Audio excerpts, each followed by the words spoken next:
میرے آقا صلی اللہ علیہ وسلم نے فرمایا اللہ کی قسم وہ مومن نہیں ہو سکتا، اللہ کی قسم وہ مومن نہیں ہو سکتا، اللہ کی قسم وہ مومن نہیں ہو سکتا۔ صحابہ نے پوچھا کون یا رسول اللہ؟ آپ نے فرمایا جس کا پڑوسی اس کی تکلیفوں سے محفوظ نہ ہو۔ پڑوسیوں کے بڑے حقوق ہیں، بڑے حقوق پڑوسیوں کے۔ آپ نے فرمایا کھانا پکاؤ تو شوربہ کچھ زیادہ کر کے پڑوسی کو بھی پہنچا دو کہ اس کھانے کا دھواں اس کے گھر میں پہنچ چکا ہے۔ پہلے زمانے میں کچے گھر، چھوٹی چھوٹی دیواریں، لکڑی پہ کھانا پکتا تھا، دھواں برابر والے کے گھر میں پہنچ کر خوشبو بھی پہنچ جاتی تھی کہ آج برابر والے کے گھر میں گوشت پکا ہے۔ دارالعلوم دیوبند کے ایک بڑے بزرگ، بڑے عالم میاں اصغر حسین رحمت اللہ علیہ کتابوں کی تجارت بھی کرتے تھے، اللہ نے مال دیا، وسعت دی، اچھے گھرانے سے تعلق رکھتے تھے۔ تو مفتی شفیع صاحب رحمت اللہ علیہ ایک مرتبہ ان سے کہا حضرت یہ آپ کا کچا مکان ہے، بارش کے موقع پر ٹپکتا ہے، اللہ نے آپ کو مال دیا ہوا، یہ مکان پکا کیوں نہیں بنوا لیتے؟ میاں اصغر صاحب نے فرمایا اچھا تم نے تو بڑا اچھا مشورہ دیا، یہ تو میری سمجھ میں آیا ہی نہیں۔ میری ساری زندگی مطلب ایسا انداز اختیار کیا کہ حضرت بیچارے شرمندہ ہو گئے، پانی پانی ہو گئے۔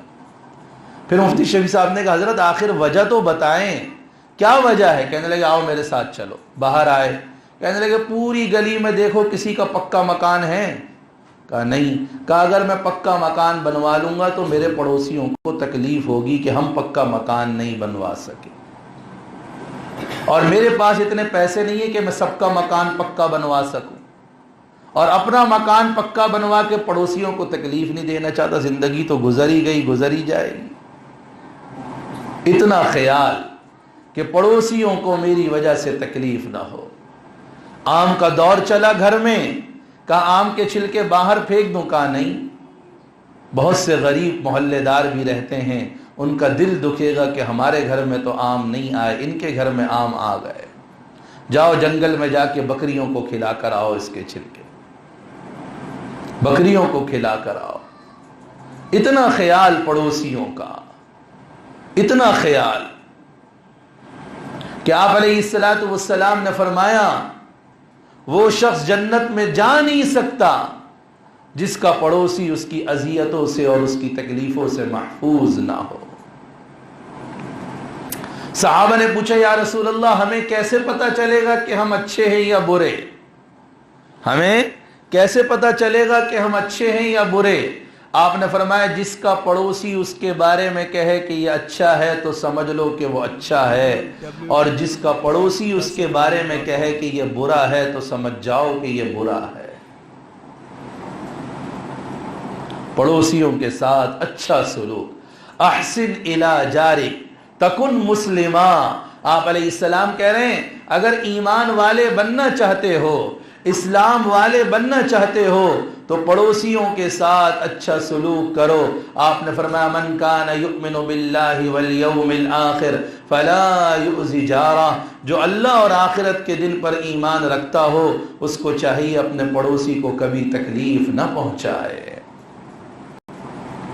کچرا پڑوسی کے آگے ڈال دیا، گاڑی پڑوسی کے گھر کے آگے کھڑی کر دی، اپنا گھر کا آنگن دھویا، سارا پانی پڑوسی کے گھر کے آگے جمع ہو گیا، کتنی تکلیف ہوگی۔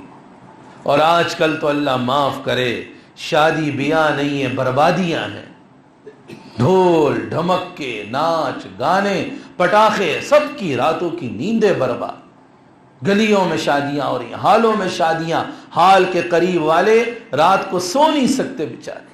یہ شادی ہے یا بربادی ہے؟ کوئی خیال نہیں ہے۔ کسی مسلمان کو دل کی تکلیف ہے، کوئی رات کو سونا چاہتا ہے، رات کے 12 بجے 1 بجے پٹاخے پھوڑ رہے ہیں، بم پھوڑ رہے ہیں، دل ہل جائے، بچے سوتے ہوئے اٹھ جائے، اس کو اپنی شادیوں کا نام دے دی۔ یہ ایمان والے لوگ ہیں؟ یہ مسلمانوں کی شادیاں ہیں۔ کسی کے آرام کا خیال نہیں۔ میرے بھائیوں، دین صرف نماز روزے کے اندر محدود نہیں ہے، معاملات کا دین، معاشرت کا دین زندہ کرنے کی بہت زیادہ ضرورت ہے۔ آپ نے فرمایا وہ شخص مومن نہیں ہو سکتا جو رات کو پیٹ بھر کے سوئے اور اس کا پڑوسی بھوکا سو رہا ہو. جو رات کو پیٹ بھر کے سوئے اور اس کا پڑوسی بھوکا سو رہا ہو، ایسا شخص مومن نہیں ہو سکتا. ہمدردی، خیالات، پڑوسیوں کا خیال کرو. احسن الی جارک تکن مؤمنا، اپنے پڑوسی کے ساتھ اچھا سلوک کرو. غیر مسلم یہودی پڑوسی بھی ہو، کافر پڑوسی بھی ہو، اس کے ساتھ بھی اچھا سلوک کرنے کا ہمیں حکم ہے. غیر مسلم بھی پڑوسی ہو، اس کے بھی احکامات ہیں. عبداللہ بن عمر رضی اللہ عنہ غیر مسلم یہودی کے گھر بھی کھانا بھجوایا کرتے تھے کہ غیر مسلم ہے تو کیا ہوا، ہے تو پڑوسی. الصاحب بالجنب، جس کا دروازہ ہمارے گھر سے جتنے زیادہ قریب ہے وہ ہمارے حسن سلوک کا اتنا زیادہ مستحق ہے.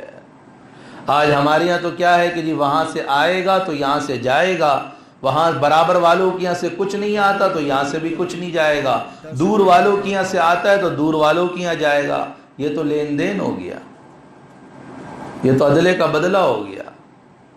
ٹھیک ہے، جہاں سے آتا ہے وہاں سے بدلہ آپ کو واپس کرنا چاہیے، لیکن جہاں سے کچھ نہیں آتا لیکن ہے وہ آپ کا دروازہ اس کے دروازے کے ساتھ ملا ہوا، اس کا حق سب سے پہلے ہے، اس کا حق سب سے پہلے ہے. حسن سلوک کا وہ سب سے زیادہ مستحق ہے.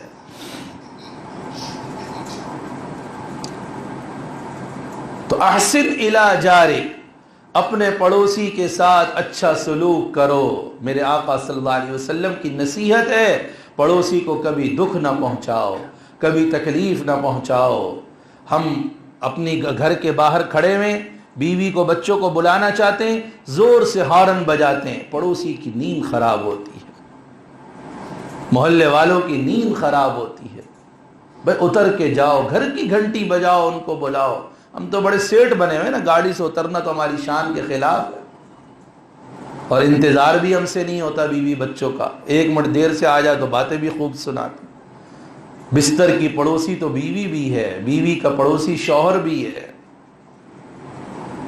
احسن الی جارک تکن مؤمنا، اپنے پڑوسی کے ساتھ اچھا سلوک رکھو، اچھا معاملہ رکھو اگر ایمان والے بننا چاہتے ہو. چوتھے جملہ آپ علیہ الصلوۃ والسلام نے ارشاد فرمایا، احب للناس ما تحب لنفسک، جو اپنے لیے پسند کرو وہی دوسروں کے لیے پسند کرو.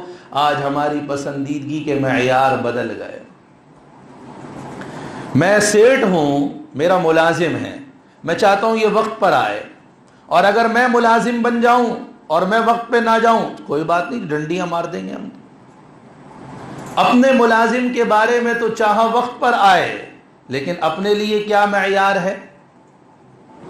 اپنے لیے کیا معیار ہے؟ احب للناس ما تحب لنفسک. آپ علیہ السلام نے فرمایا، واللہ لا یؤمن احدکم حتی یحب لاخیہ ما یحب لنفسہ. اس کو ایمان کی علامت قرار دیا، اس کو ایمان کی نشانی قرار دیا. اللہ کی قسم تم میں سے کوئی ایمان والا نہیں ہو سکتا جب تک کہ جو اپنے لیے پسند کرتا ہے وہی اپنے بھائی کے لیے پسند نہ کرے. اچھا، پڑوسی میں ایک بات رہ گئی.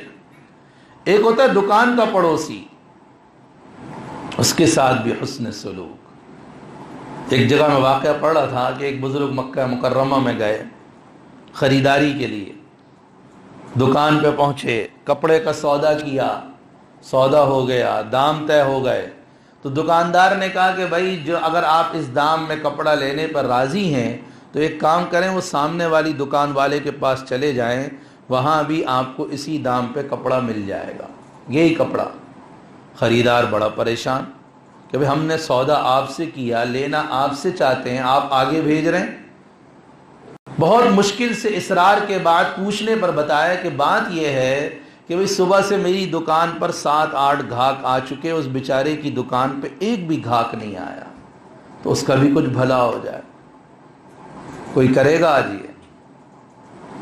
آج تو ہماری مارکیٹوں کا کمپٹیشن، مقابلے، ایک دوسرے کو گرانے کی کوشش، اس کے لیے جادو، ٹونا، تعویذات اور سحر تک اختیار کر کے انسانیت سے گری ہوئی حرکت کرتے ہیں اس بات پر کہ گاہک میری دکان پہ کھڑا ہو، اس کی دکان پہ نہ کھڑا ہو۔ گل پلازا گیا میں چپل لینے کے لیے، بچے کی چپل لینی تھی، ایک دکان سے ریٹ پوچھا، مجھے ذرا مہنگی لگی، میں نے سامنے والی دکان سے لے لی۔ اس نے مجھے بلا کے جو برائیاں کی ہیں اس کی، کہ تم نے ایسی لے لی، ویسی لے لی، میں آپ کو ایسی چپل دے رہا تھا، ویسی دے رہا تھا۔ اب انسان پریشان، کنفیوز ہو جاتا ہے، پتہ نہیں میں نے صحیح کیا غلط کیا۔ ایسا ایک دوسرے کو گرانے کے چکر میں لگے ہوئے ہیں، حالانکہ دکانوں کے دروازے ملے ہوئے، شٹر ملے ہوئے، بظاہر بڑے اچھے اخلاق سے ایک دوسرے سے ملتے ہیں، لیکن اندر سے کاٹ کر رہے ہیں۔ یہ ایمان نہیں، یہ اسلام نہیں ہے۔ دکانوں کے پڑوسیوں کے بھی ساتھ حسن سلوک کا حکم، واقعہ میں نے آپ کو سنایا نا کہ میری دکان پہ 7-8 گاہک آ چکے، میرا تو اللہ نے گزارا چلا دیا، اللہ نے بہت دے دیا، جاؤ سامنے والے کی دکان سے لے لو، اس کا بھی کچھ بھلا ہو جائے کہ اس کی دکان پہ صبح سے کوئی گاہک نہیں آئے۔ یہ بڑی کام کی باتیں ہیں، بڑے گر کے نسخے ہیں اللہ کی رضا حاصل کرنے کے، جس کو آج ہم نے چھوڑ دیا، خالی لمبے چوڑی تسبیحات وظیفے پڑھنے کوئی دین سمجھ لیا، مسجدوں میں بیٹھنے کوئی دین سمجھ لیا۔ ختم کرو بازاروں کا کمپٹیشن، ایک دوسرے کی ہمدردی، خیر خواہی۔ احسن الی جارک، دکان کا پڑوسی، کارخانے کا پڑوسی، میرے پاس کام زیادہ ہے، اس کے پاس کام نہیں ہے، چلو بھائی اس کو کام دے دو، اس کا بھی کچھ بھلا ہو جائے گا، اس کا بھی کچھ بھلا ہو جائے گا۔ احسن الی جارک تکن مؤمنا، اپنے پڑوسی کے ساتھ، ریل میں ساتھی سفر کر رہا ہے اس کے ساتھ اچھا سلوک کرو، بس میں ساتھی ساتھ سفر کر رہا ہے اس کے ساتھ اچھا سلوک کرو، اور تھوڑی سی دیر کے لیے ہمارا پڑوسی بنا ہے اس کے ساتھ اچھا سلوک کرو۔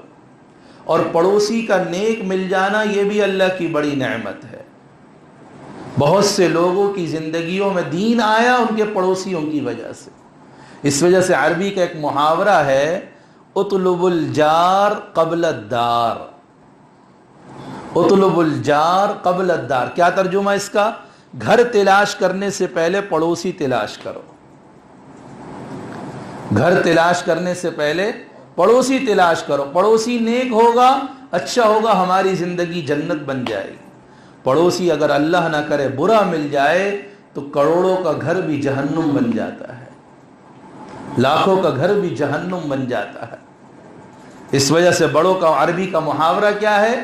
اطلب الجار قبل الدار، گھر بعد میں تلاش کرو، پڑوسی اچھا پہلے دیکھو کہ پڑوسی کیسے ہیں۔ آس پڑوس کے رہنے والے لوگ اگر دیندار ہیں پورا معاشرہ دیندار بن جاتا ہے۔ کتنے مالک مکانوں کی زندگی بدل گئی، ان کے کرایہ دار دیندار آ گئے۔ کتنے کرایہ داروں کی زندگی بدل گئی کہ ان کے مالکان دیندار تھے۔